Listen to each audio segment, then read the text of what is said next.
Have you ever been scrolling through LinkedIn, spotted an educator job that looked perfect, clicked into it, and then slowly felt your confidence slip as you kept reading?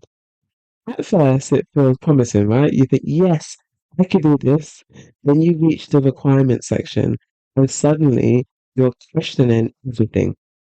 One row wants a teacher qualification, another mentions assessing experience, another lists safeguarding, then you've got digital delivery, quality assurance, CPD, and a whole collection of skills that make you wonder if you've missed an entire rulebook somewhere along the way. And that's what makes it even more frustrating is that every educator job advert seems to ask for something slightly different. If that sounds familiar, you're in the right place. Welcome back to I'm No Ricky, and today's episode comes from a question I see all the time, especially from people who are quietly browsing LinkedIn and wondering whether they're actually ready to apply for educator roles or whether they need to wait until they feel more qualified, more confident, or more certain. So let's talk about that. One of the reasons educator job ads feel so overwhelming is because education isn't one single role.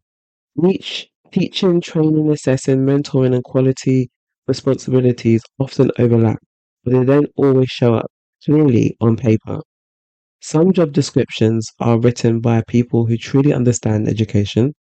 Others are written by HR teams, pulling together phrases from older adverts and adding everything they can think of just in case. So when you read a job ad and think, I don't meet all of this, that doesn't mean you're underqualified. It often means that the advert itself isn't very precise. Most educator jobs describe the ideal scenario, not a realistic starting point. When you open a LinkedIn educator job advert, try not to read it through the lens of self doubt. Read it like someone trying to understand the role. Focus on parts of the description that you'll actually be doing day to day.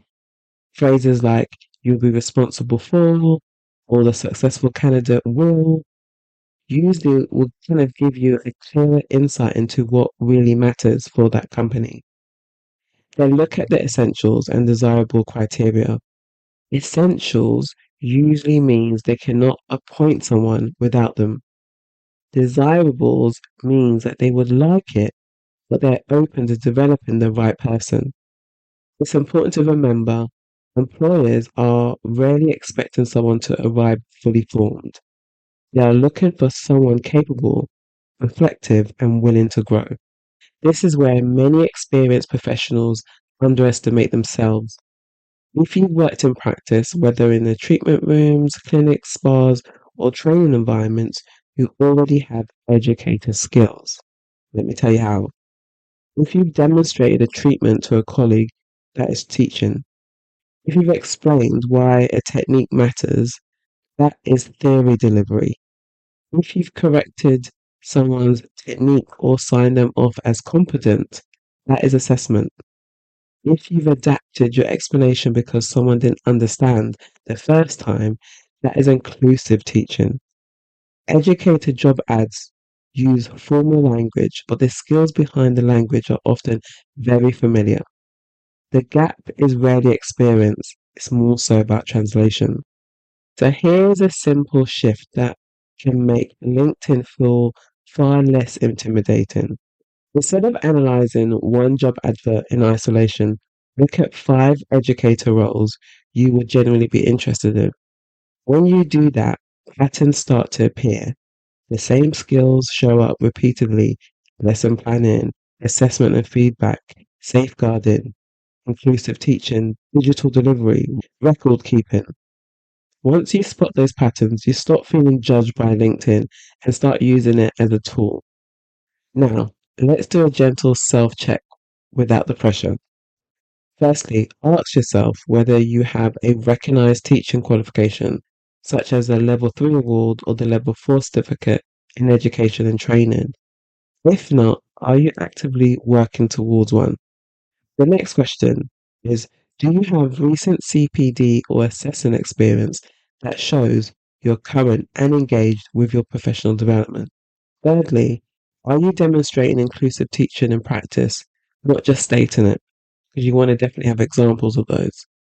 And do you have some confidence with digital delivery, even if it's simply using online platforms or digital resources? You don't need to tick every box. You just need to know what to focus on next.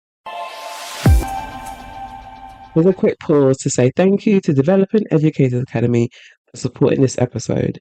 If you're listening and realizing there are one or two gaps you want to close, the Level 3 Award and the Level 4 Certificate in Education and Training, alongside the Level 3 Assessors Qualification, are designed to support professionals stepping into education with clarity and confidence. So visit www.developingeducatorsacademy.com/brochure to have a look at the qualification. So here's something practical that I want you to do this week, or even today. Have a look for 5 educator job adverts on LinkedIn. So it could be education manager, it could be lecturers, it could be teaching or assessing jobs. Anything that you are genuinely interested in. Highlight the repeated words and the skills. Then look at your CV and ask yourself where you already demonstrate these and where you could strengthen your evidence. This turns LinkedIn from something that's quietly chips away at your confidence into something that actively supports your next steps. Something I want you to think about as we wrap up.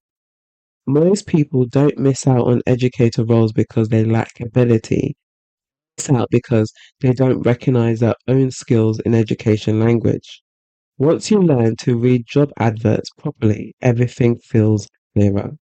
If this episode helped you see educator job ads differently, take a moment to subscribe, leave a review, and share it with someone who's been quietly thinking about teaching.